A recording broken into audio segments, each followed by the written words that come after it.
Tā, kā visiem kameras, ok? Visi tā ir palaista? Jā. Super. Tā drosmē, kā pulciņi iestrīdēs iekšā. Un tad par muzeju vēsturi.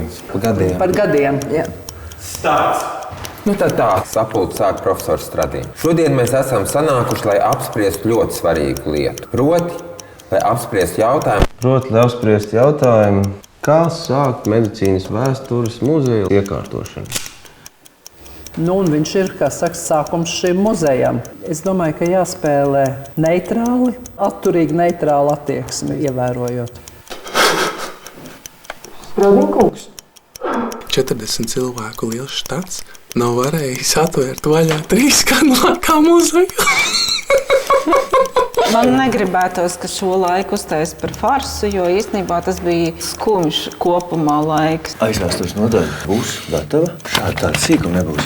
Stikla vitrīnām. Tas tiekām. Stikla vitrīnām priekškām.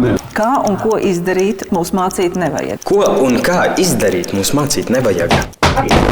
Grīdas celiņus nevar dabūt visā Rīgā. Nekur neesmu kliegusi! To nevajag rakstīt! Ir ienākušas sūdzības, ka viņš uzdzīvojot. Palma boņājas!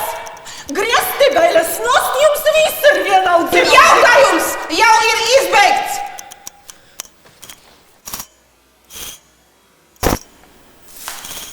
Atvainojiet.